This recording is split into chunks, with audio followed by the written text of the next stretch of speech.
Hello, everybody. I'm eating. Sorry.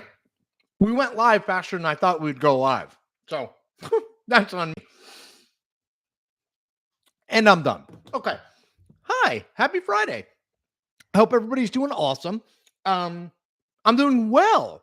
I actually had coffee today with a guy named Mark Leibovich, who, if you don't know him, worked at the Washington Post, worked at the New York Times, and now writes for the Atlantic. Awesome dude. I'm going to write about him on my Substack. Just a guy who's smart and gets it. So we had coffee this morning, which was lovely.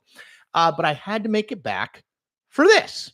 And here I am. Okay, let's get to your questions as soon as I can. Thank you, as always, for your support, for following me, for spreading the word, for coming to these live streams. These glasses just won't stay straight. I was like doing them. And let's just make sure, okay, sound is working. Good. That's what I like to hear. Let's get started. Pocket Watch says, let's go. Yes, let's go. Pocket Watch also says, these are really enjoyable. Thank you. Sherry Zimmerman. Happy Father's Day to Chris and all who father when in doubt, lead by example. Yeah. So I had a good fathering moment last night.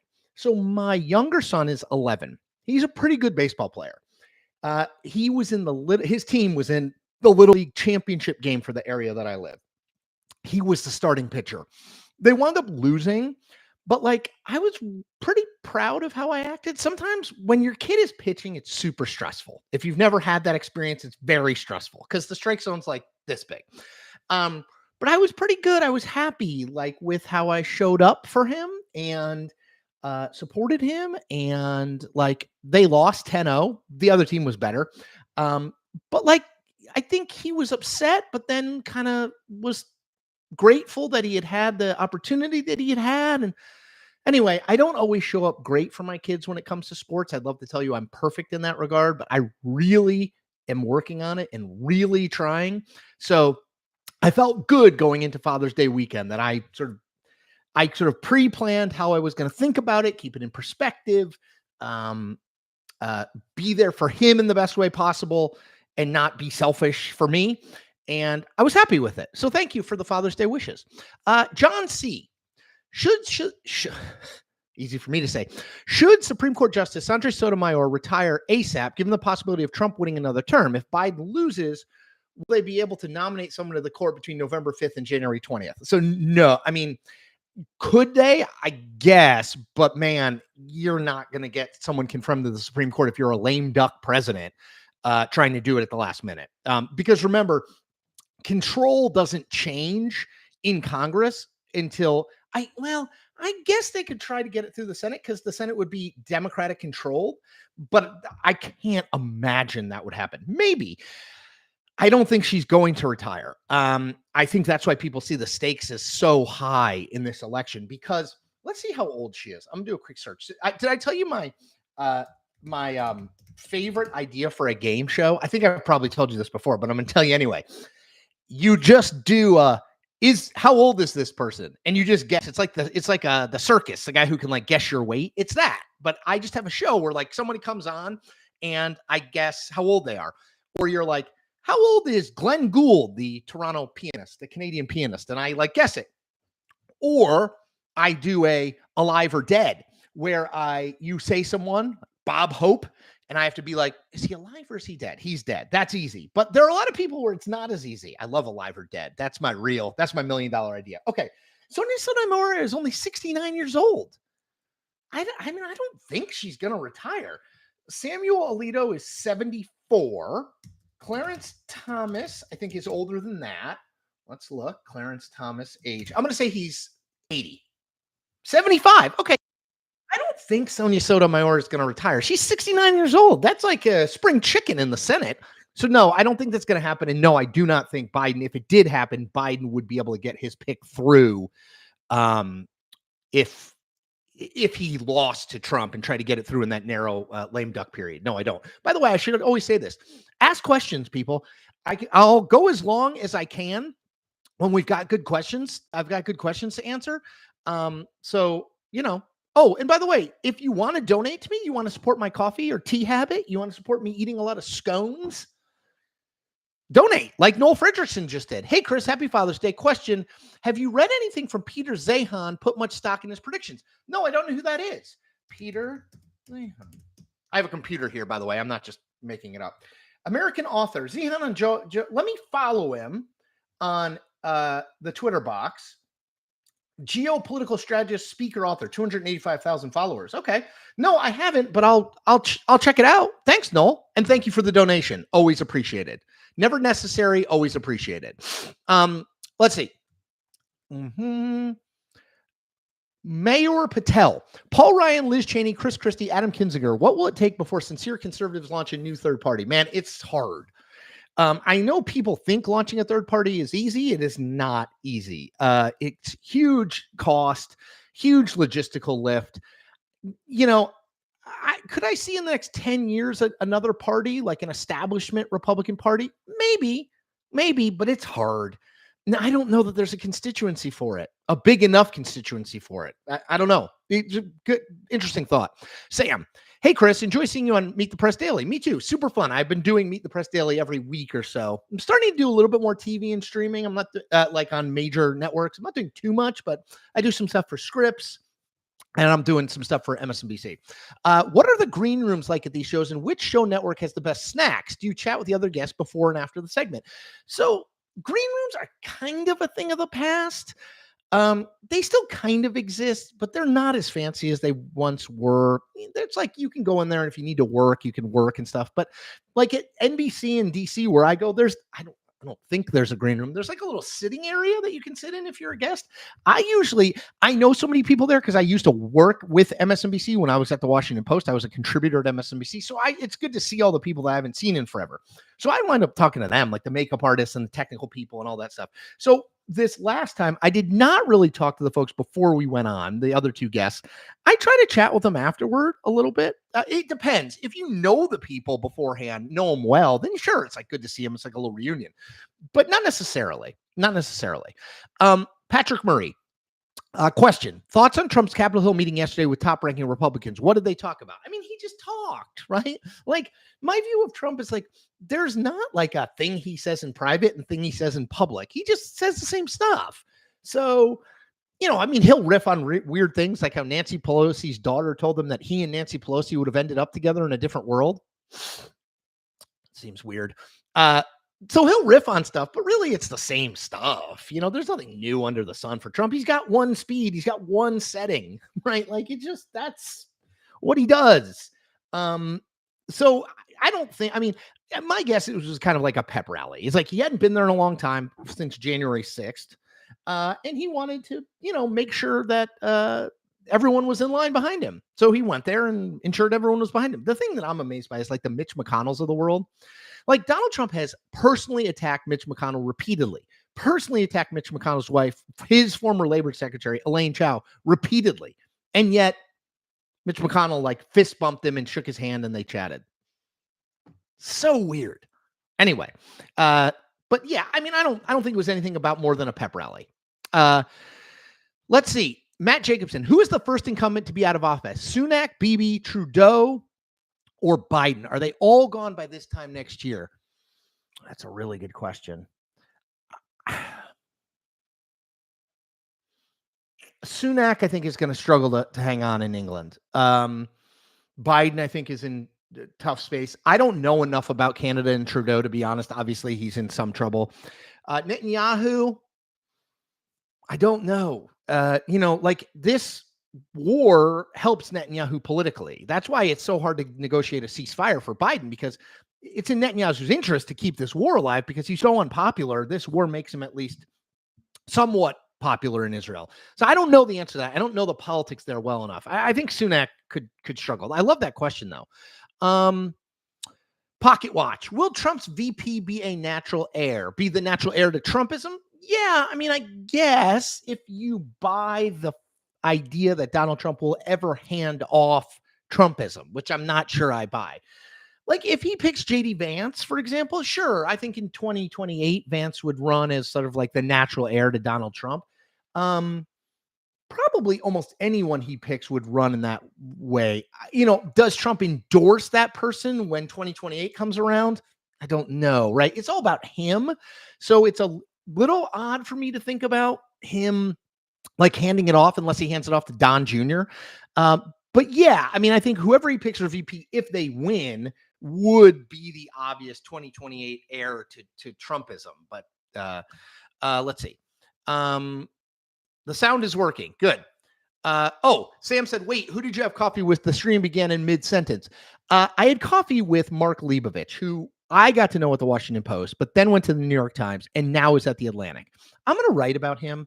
I'm actually going to do a regular piece on my Substack newsletter called People I Love, maybe journalists I love, just like great people who are smart and interesting and do really good work, just like shine a light on them because, I think that that's really important to do. I feel like the media gets such a bad rap that sometimes it's good to say, like, here's a great, interesting guy doing great work. Here's some of the pieces of his or hers that I really liked. So I'm going to do that. Anyway, Mark Leibovich, that's who I was having coffee with. Sorry if it cut off. Maxwell Finder, would Biden or Trump dropping out be more consequential? They'd both be pretty consequential. I think Biden dropping out would be marginally more consequential because he's the sitting president of the United States. So I think him dropping out, you'd be like, wow, that's a huge thing. I mean, Trump, it would be a huge thing too, because he's the former president of the United States and the default Republican nominee. But I think I would say Biden by a hair. Avery Neal, Father's Day job. It's your family's day to do for you. Yeah, I guess. I don't know. I love being a dad. It's the best. So I'm just thankful for that. VidFeed21. Chris, will RFK Jr. make the debates? I believe I saw a story that he now has ballot access in enough states to hit 270. And if he's invited to do Trump and Biden pull out.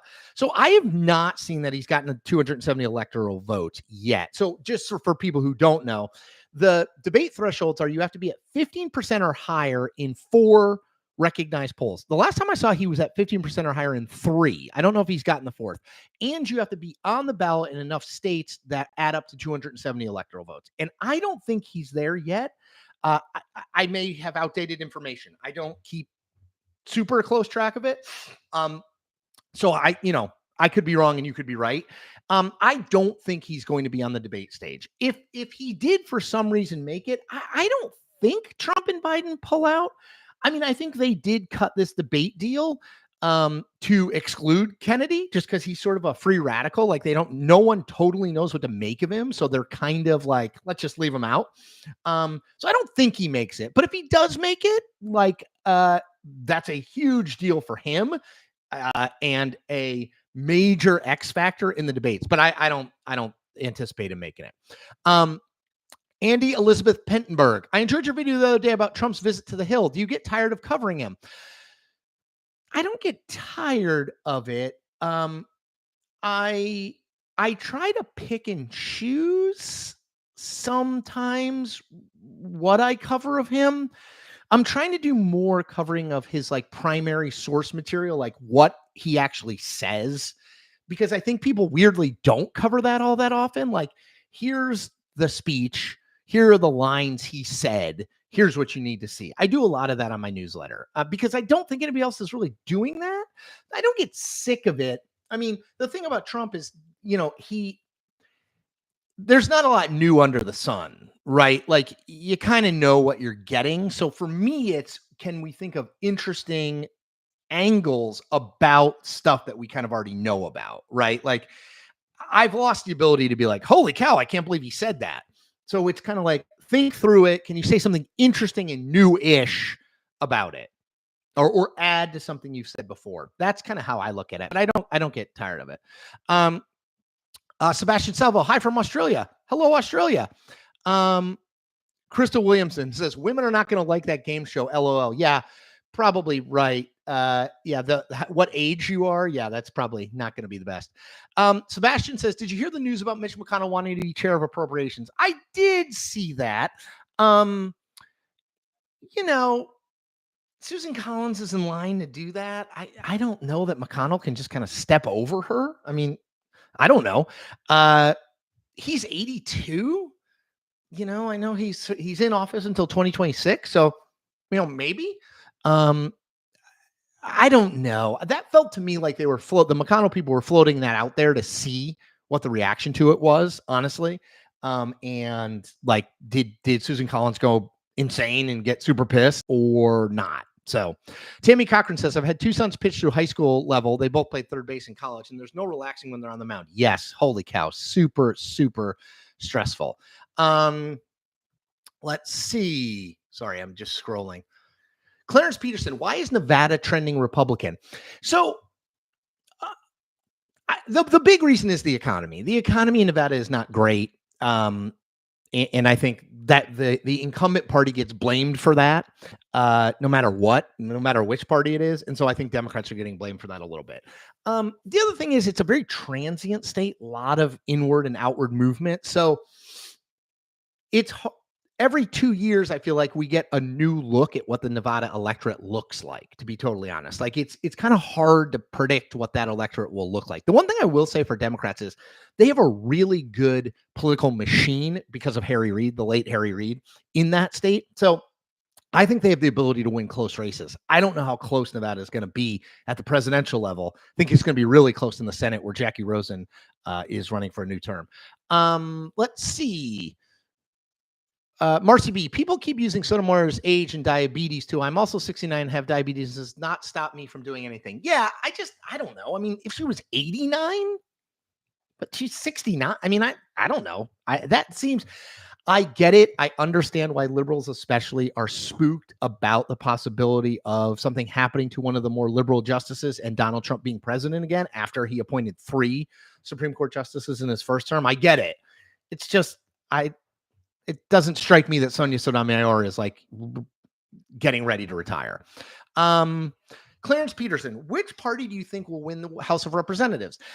So I think it's going to be close. Remember, Republicans have like a 2-seat majority right now, so it's going to be really hard to tell. I tend to think Democrats will, because I think they're going to have opportunities in New York and California, and I think those are going to be 2 good states for the Democratic Party broadly at the top of the ticket. I don't know that though. So I had to guess. I think Democrats, but like it's 51-49. Use News, you news. The Uniparty goes all out when destroying third parties. I mean, I know the whole Uniparty thing is a thing. I think there are really like major differences between the two parties. I don't think it's a uniparty. I know that's what RFK Jr. says. I don't know. I don't totally buy that. But happy to hear your opinion. Windward to Eden. I'm curious what you think about Senator Barrasso's recent maneuvering. In the last couple of years, he has been used right on camera next to Trump, McConnell, etc. Well, he is running for leader along with, or is he? He may have dropped out, actually. Hold on. I think he might have said he is going for the second in command. Hold on. Let me check. We're going to do a quick search. Yes. Okay. So Barrasso in March said he's going to run for the number 2 spot. So the number 1 spot when McConnell leaves in the fall will be between John Thune and John Cornyn. I think John Thune from South Dakota is going to win. Barrasso is going to be the number 2 guy. And he has been the number 2. He's been in leadership. That's why you see him with McConnell. He's been in leadership. So when the leadership team of the Senate stands up and talks, he's there. I don't know if he can get any further than that. Being from Wyoming is a little bit of a, hamstrings you a little bit. There's not a lot of money to raise in Wyoming. It's just not a great national platform. Avery Neal says, but are the green rooms green? They are not, in fact, green. Scott Pearson, hey, Chris, when you were at CNN, did you ever go out for drinks with other staff? Sure. Yeah, I mean, I'm not really a big drinks guy because I come home and drive my kids to sports. I care more about that. But I went to coffee all the time with people. Yeah, definitely. Great people at CNN. Sebastian, hi, Chris. Did you hear about Senator Mitch? Oh, wait, I already answered that question. Let's see. Dark Flare GC says, any big takeaways from the G7 conference? Not yet for me. If you have them, throw them in and I'll offer them up. Use News, you news. Do lobbyists call you? They do not call me. No. Harvey Rabbit, do you really believe that any of Nancy Pelosi's daughters would have said that about Trump? No, of course not. Even if they said that, why would they tell Trump that he and their mom would have been a great couple in another life? No, I don't believe that they said that. Yes, Sterling says Trump called McConnell's wife Coco Chow. And let's not forget when Trump called Ted Cruz's wife ugly, yet both men were there kissing Trump's ring. Yes. Yes. It's remarkable to me. Like I freely admit I do not get it. I do not get it. I do not understand Like, I guess it's just I'm a Republican and I'm going to line up. If you're McConnell and Cruz, I get more because he's just ambitious and he wants to be president. And the only way that that can happen is through Trump, right? Like, you can't be on the wrong side of Trump and get elected president or the Republican nominee. But like, yeah, the McConnell thing, I really don't get. He's 82. His career is over. Dark Flare GC is Kristi Noem's political career. Speaking of political careers being over, Dark Flare GC says, is Kristi Noem's political career over at this point? So she just got reelected, so she will be in office until 2026. Could the dog stuff go away by then? Maybe, but it would come back up for sure. I think her national ambitions are probably over. Probably. Ben Clark, what are the odds Trump backs out of the first debate? Almost none. He wants to debate people. He thinks he is going to clean the floor with Joe Biden. They're convinced of it. He is convinced of it. He thinks that Biden is old, slow, has lost a step, does not think well on his feet. He thinks he's going to just roll over him. So they don't want the debate to be canceled.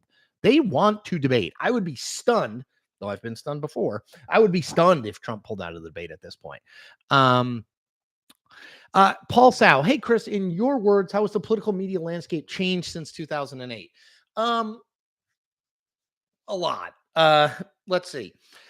I think we are more polarized as a country, and I think there are more outlets that play to that now than did in 2008. I think the way to succeed in media right now, unfortunately, is just playing to the extremes because there's audience there that will pay for it.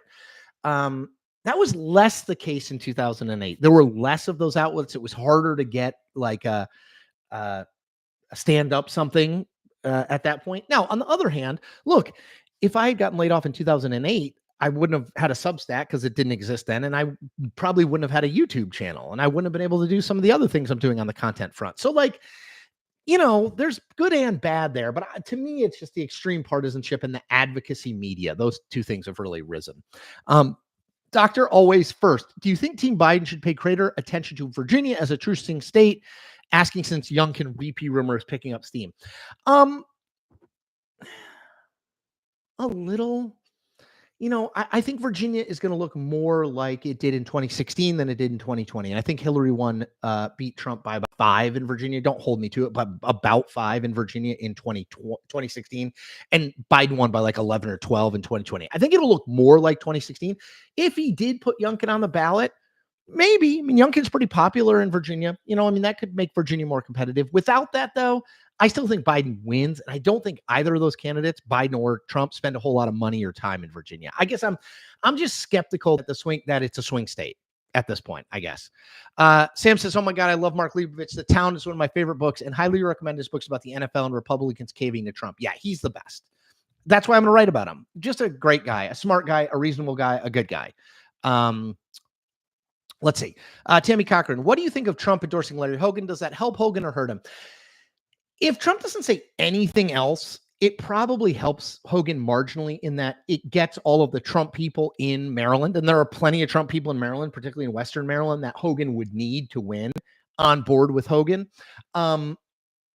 If Trump is at all an active presence, but I don't think he will, but if he's at all an active endorser, that does not help Hogan. Because again, Trump lost Maryland by 25 points, 30 points, and he's going to, he got like 32% or something like that. He's going to get that again. So you don't really want him around if you're Larry Hogan. At the same time, you do need that like 20% or 25% chunk of hardcore Republicans to be for you, and Trump does help with that. Let's see. Just scrolling. Hello, people. If you have questions, put them in, by the way. Maryland, many states, mine including, either have legalization of abortion directly on the ballot or have already voted that in. Will this push Congress and the Senate to codify it for the U.S.? I don't think so. I think it's going to be a state-by-state thing. I really do. I think it's going to be a state-by-state thing. I wrote in my newsletter last night, if you do not subscribe to my Substack newsletter, give it a shot. I wrote in that newsletter how I think that abortion is Joe Biden's secret weapon. I do think for independent and suburban women in Michigan, Pennsylvania, and Wisconsin, where I think the election is probably going to be decided, I do think it's a critical issue. I think he'd be really smart to push it as an issue. I think it's a huge advantage for Democrats over Republicans. It was in 2022. It was in 2023. I think it might be in 2024. But in terms of the Congress doing anything, I don't think they will. The Rick Rated Show says it's time to hit that like button. Hit that like button. Patrick Murray reminds me that today is Donald Trump's birthday. That is correct. He is 78 years old, which makes him 3.5 years younger than Joe Biden. Sam, thoughts on Hillary endorsing George Latimer over Jamal Bowman in New York 16? Is Bowman a dead congressman walking? I think so. I think George Latimer is going to win that district. I actually talked to somebody from that district yesterday, and they thought Latimer probably too. So yeah, I think so. I'm not sure Hillary endorsement tilts it over, but I think it's kind of, that's where the momentum is going. Let's see.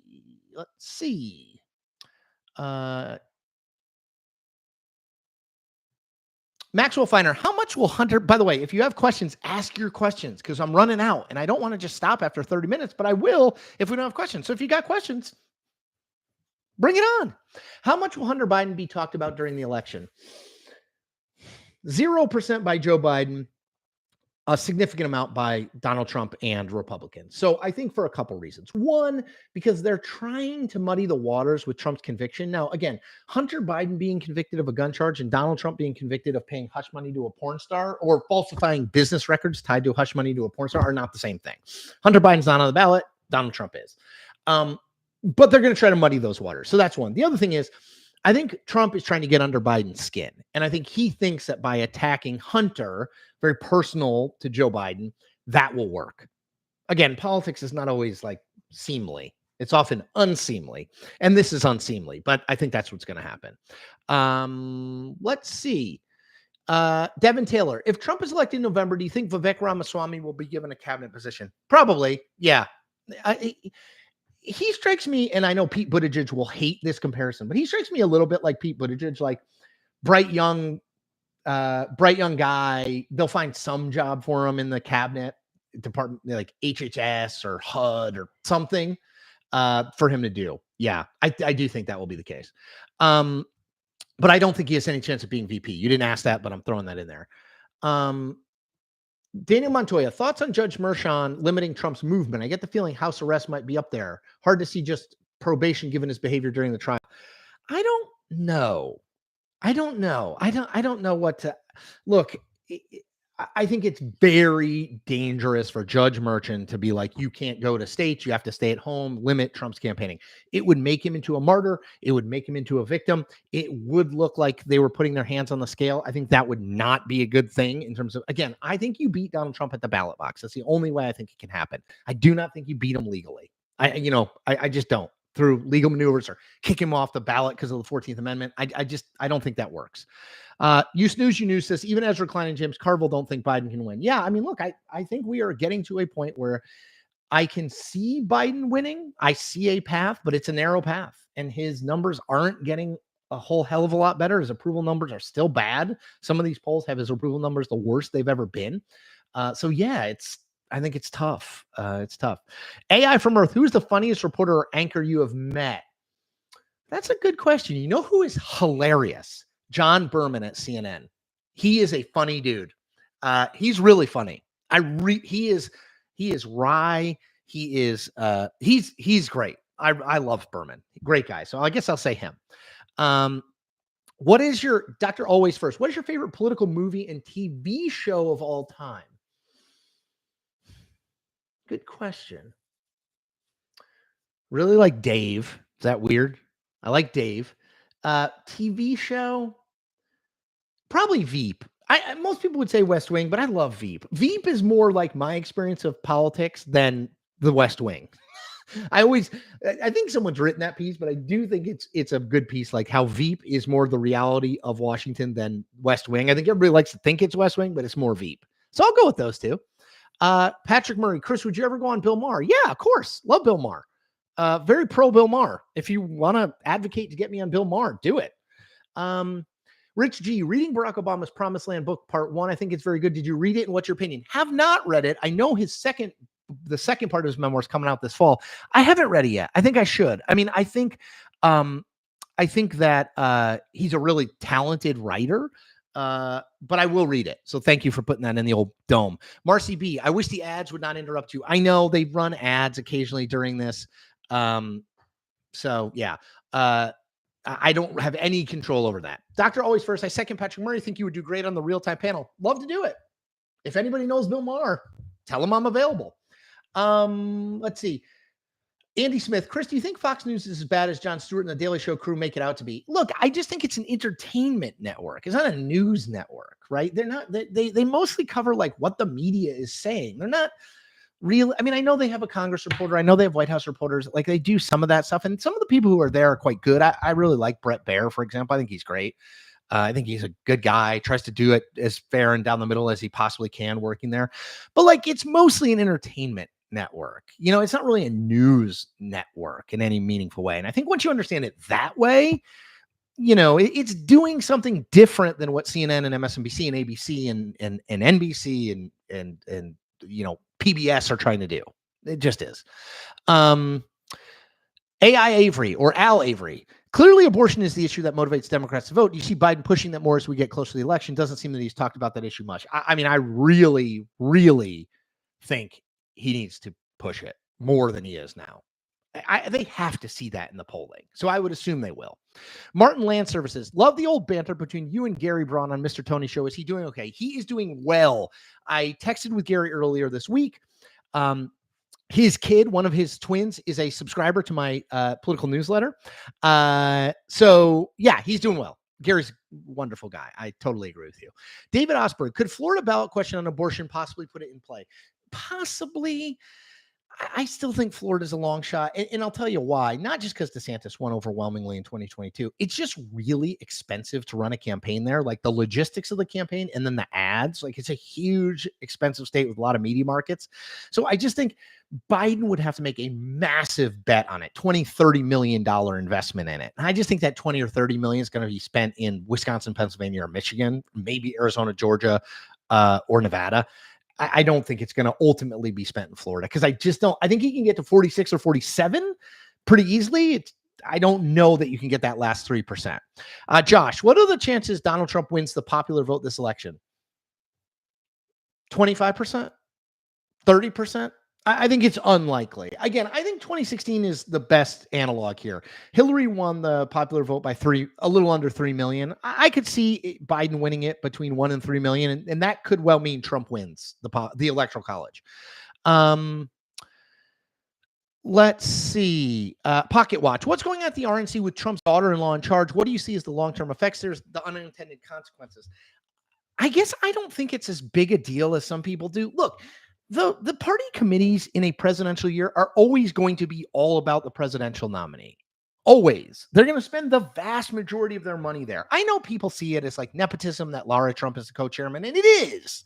I just don't think it changes all that much, right? Like, they're going to spend a ton of money on Donald Trump and a lot less money on everything else. Maybe they spend marginally more money on Donald Trump than on Senate and House, but that's kind of always the case in a presidential year. So I don't know. I don't get as fired up about it as some people do. Eddie Rojas, will Texas flip to blue within the next couple of elections? Kind of depends on how you define the next couple of elections. I would say in the next 10 years, a Democrat will be elected statewide to one of the statewide jobs, governor or one of those down ballot races. In Texas, probably not governor, but maybe a down ballot race, lieutenant governor, maybe. Presidential, I still think it's hard.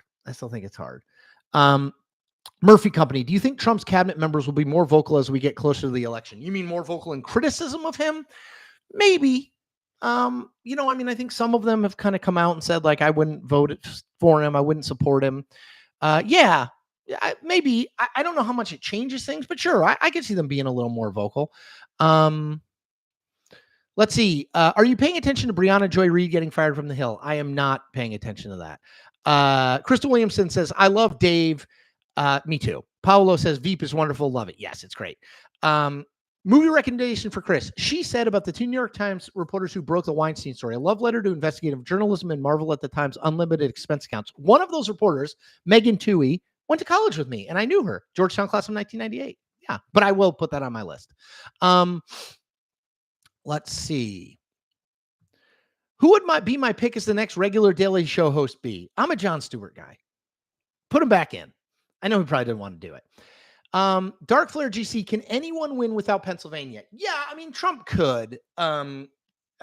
He could. It'd be harder for sure, but he could.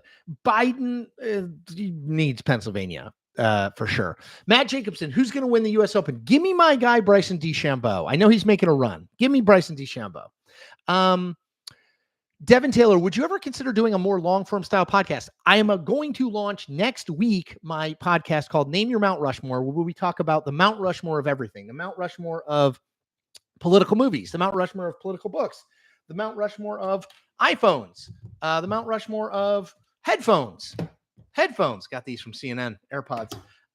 So yeah, I am going to do that. It's going to be fun. I hope you check it out. It's going to run through my Substack. So if you don't subscribe to my Substack, now's a good time to do it. Eddie Rojas, what do I think of a Celtics sweep? That's what I think of it. Boring, and I don't like the Celtics. Dan Lenning's PR team, 47% with third-party candidates. Use your brain. Okay. I don't know what that means. Dan Lenning's PR team, 30%, but Trump leads every general poll. Again, I don't know what that means. Movie recommendation, The Man with James Earl Jones, 1972. Okay, Crystal Williamson, I will check it out. Thank you. Bruno the Destroyer, thoughts on Alice Cooper running for president? No thoughts other than that Alice Cooper has one of the best celebrity appearances in a movie in Wayne's World. When he comes, they're doing a show and they meet him and he talks about Milwaukee. Brilliant stuff. Evil Genius, is anyone viewing Top Chat seeing my questions? No clue how to tell if the chat filter is pulling them out. Trying to ask Chris thoughts on today's Supreme Court decision. Oh, so the bump stocks thing. I haven't followed it super closely, to be honest. I'm pro banning bump stocks. So I don't know about the political implications and that stuff, but I'm pro banning bump stocks. H, what polls are Biden leading in? I think he's down a point or two nationally, and I think he's probably tied in Wisconsin and Michigan and Pennsylvania and down in Nevada, Georgia, and Arizona. Dan, I said Biden could get 46, 47 in Florida in 2024. Okay, you're right. So let's say that, fair point. So Kennedy gets 5 or 6, Trump gets 46, and Biden gets 41, 42. Yeah, fair point. Dr. Always First says, we're not worthy. Love it. Ghost Hack, what do you think of Donald Trump doing a podcast with Logan Paul? Will it help him appeal to younger voters? I mean, maybe, I don't know. I will say I am looking forward to it. I already have a friend who is going to pull the transcript of that podcast for me so I can go through it with my fine-tooth comb. And so look for that next week on my Substack. All right, so I think let me scroll through, but I think that's mostly all the questions. I know it's a summer Friday, so people are kind of like ready to roll out. Let's see. Let me just make sure I'm not missing anything. Andy Smith, will the Nats be above 500 at the end of the season? They will not. Sam says, Logan Paul is a WWE United States champion. I know, man. And again, best way to understand Donald Trump is through pro wrestling. Let's see. But I will look out for it. KM says, what's the Mount Rushmore of mountain engravings? I like it. Billy D, the movie Dave with Kevin Kline. That's what I said. The movie Dave with Kevin Kline. All right, that's all I got for today, I think. Go look up Man with a Plan, mid-90s satire about Fred Tuttle running for Senate in Vermont. I've seen that movie. It was awesome. Fred Tuttle, 1998. Yes. Would you consider a 8 p.m. live stream during the week? Understand if no. I would if people would latch on. So we have 164 people on here. I would love to get it to like 500. Like, do you think we could do that? And if you have ideas on how, let me know. We usually get between 150 and about 250. 250 is probably the high watermark we had after, I think, the Thursday that Trump got convicted. That next day, that Friday, we had about 250 people on it. But I kind of want to grow it. I don't totally know how to. Should I set it up earlier? I usually set it up on Friday morning. Should I set it up earlier? I don't know. If you can. Oh, Sam says bringing in special guests. Yeah, I don't totally know how to do that. But I could try. So maybe I'll do that. But I am trying to grow it. I'd love to do it. I just, I don't know. I've not gotten to 500 yet, and I kind of want to. So in order to do 2 a week, I feel like I'd need to do that. So have you ever thought about doing a test stream on Twitter? No, maybe I should. Maybe I'll try that and just see how that works. I'm open to anything. Silizzac@gmail.com. CILLIZZAC@gmail.com. And Moto Gravel has an idea, not clickbait, but share a proactive topic idea in advance. That's actually a good idea. Like something in this chat to maybe say like, hey, let's talk about this week. Good idea. Maybe I'll do that. That's to kind of steer the conversation. Okay, that's great.